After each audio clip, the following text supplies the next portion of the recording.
take more than 7 minutes. 7 seconds were given to me. But I would just explain 4 major points that we have done. And Nelson already defined the circular economy. And the key takeaway today morning was from Laura from Kohler. And what she said is it can be done. And this is what we have tried to, that from linear to circular economy, we were able to kind of demonstrate it in North Karnataka, in India, through one of the agriculture projects.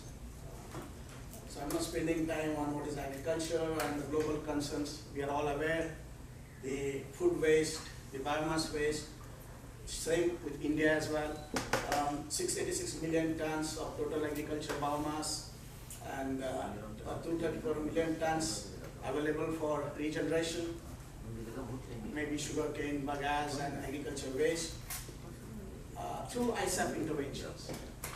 What we are trying to do is application of circular economy through sustainable intensification of agriculture and integrated farming system agriculture. So I want this 4 things for you to take away is sustainable intensification of agriculture, integrated farming system, farmer producer company, and agribusiness village resource center. These 4 key things which were applied in this project. This is more about ISAP. It's spread in India from Jammu Kashmir to Karnataka and from Gujarat to Assam, working with 500,000 farmers through 250 producer companies. And we also trained around 6,000 unemployed agriculture graduates and helped them to set up successful more than 2,500 agribusiness ventures. Through these 4 major verticals, which is sustainable intensification of agriculture, natural resource management, women empowerment, and skill development. The project I was supposed to describe today evening for you is this. It started in 2010. The first phase was 3 years, 10 to 13, and the second phase was 13 to 16.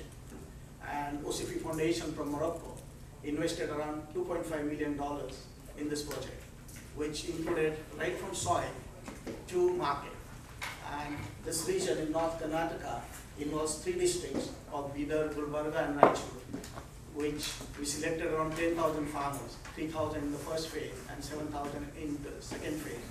And we set up around 10 producer companies comprising 1,000 farmers in one producer company. And then we federated these companies into a federation which was called Karnataka Farmers Mass Society.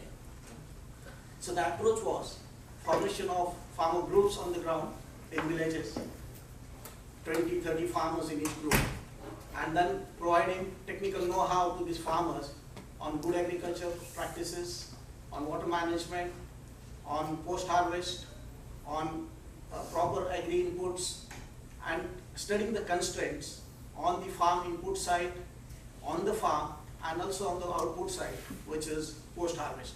And then how you try to solve those constraints for the farmers, whether it is water related, whether it is seed related, whether it is nutrient related, whether it's processing related. And through this approach, around 10 farmer producer companies were created around one commodity, which is red gram or pigeon pea. The linkages were built for input as well as output. The key aspect was integrated farming system for maximizing incomes. So what we did here, along with the red gram cultivation, the farmers need to practice poultry, dairy, horticulture, agroforestry, fishery, and wherever possible, the agri-allied activities, so that an income of a smallholder, a 1 hectare farm or a 2 hectare farm, can be maximized. And we created this agribusiness village resource centers at a cluster level of around 10 to 15 villages. So 7 such agribusiness centers were created, where they had an office for the farmer producer company, they had an input store, they had a nursery to provide the seedlings and the plants, they had a mini warehouse, they had a processing facility, to process the red gram into dal, and they had the custom hiring service center for machinery to provide farm machinery at cheaper rates. And also there was a human resource index also added to it to provide training to women, training to children, recreation. Today morning we had a lot of presentations saying that healthy food, healthy exercise, which will only help students and adults as well to learn better, to understand better, and to live better.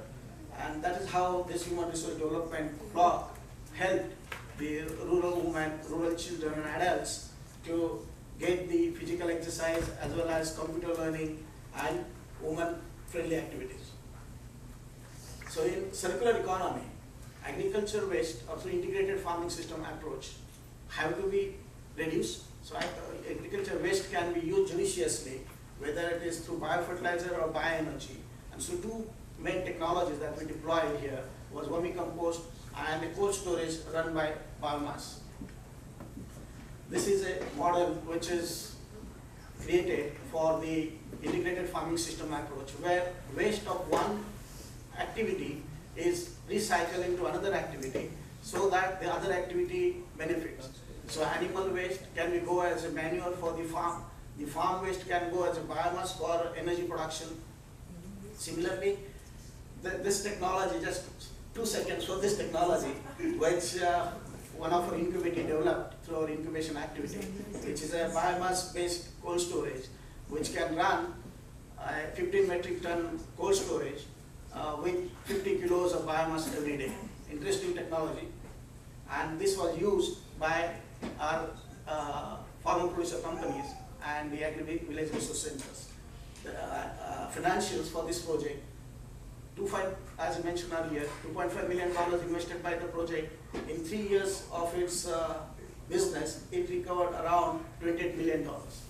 Through a major chunk of business was to a government agency called NAFED, which does the procurement of red gram from Karnataka.